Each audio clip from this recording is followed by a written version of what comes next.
Have you ever been talking to somebody, but you knew they weren't listening to you? How does it usually make you feel when that happens? Yeah, it doesn't make you feel very good, right? Well, maybe if you listen to what I've learned about listening, you could become a better listener yourself, and maybe even improve your relationships. You see, I had to learn this the hard way. I've never been a very good listener. I have a very active mind, and I tend to overthink things. This doesn't translate very well into good listening.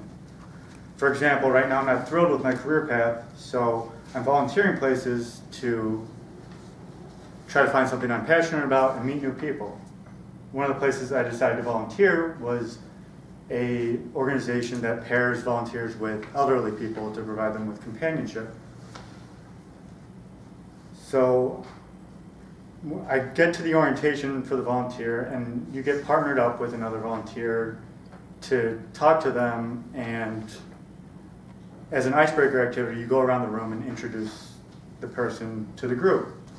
So I got paired with this nice older woman. Her name was Natasha.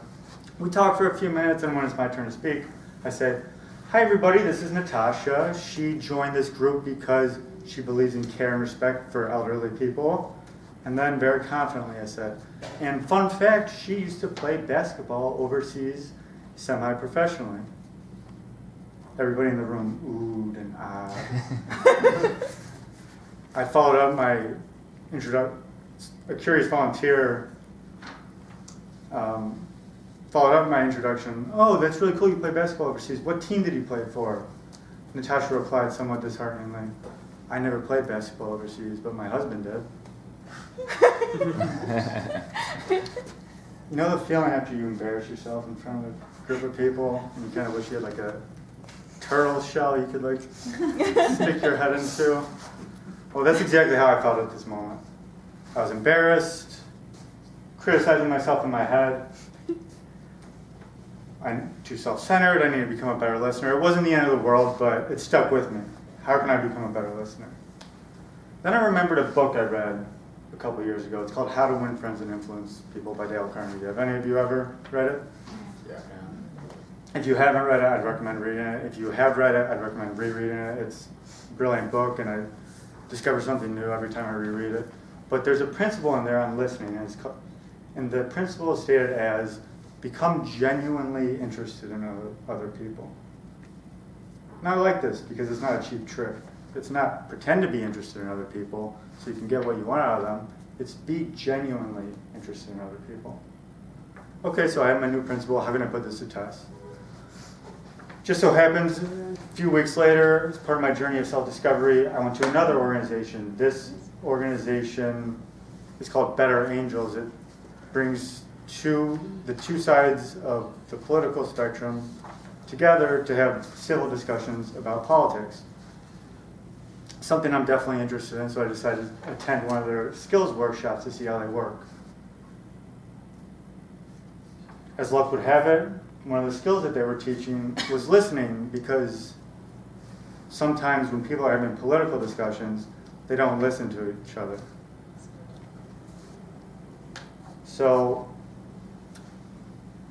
for the listening exercise, I got partnered with a cranky older woman. Her name was Judy. And the idea behind the exercise is you listen to a political point you don't agree with, and your only goal is to reflect back in your own words what they said. You don't argue with them, you just reflect back in your own words what they said.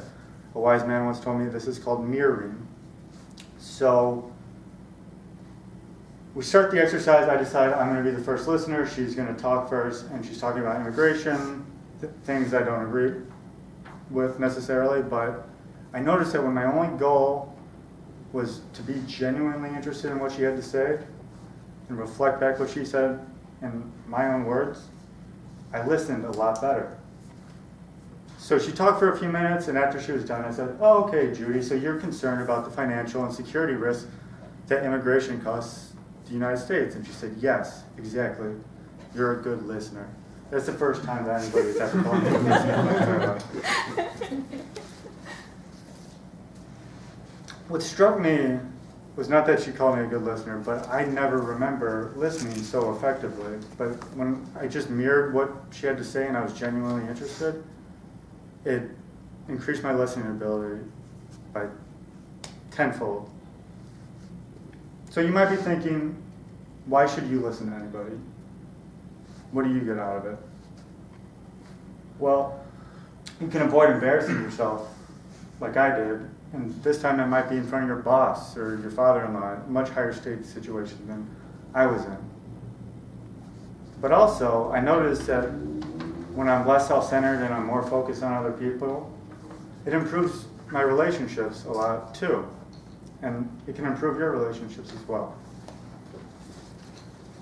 Dale Carnegie wrote in his book, How to Win Friends and Influence People, you can make more friends in 2 months by being interested in other people than you can in 2 years by trying to get other people interested in you. In other words, listening is important. So next time you want to brag about the sweet vacation you just took, let someone else do the talking and listen up. Thank you. Very much, Mark. Now Vlad is up here with her next speech called Punch in the Face.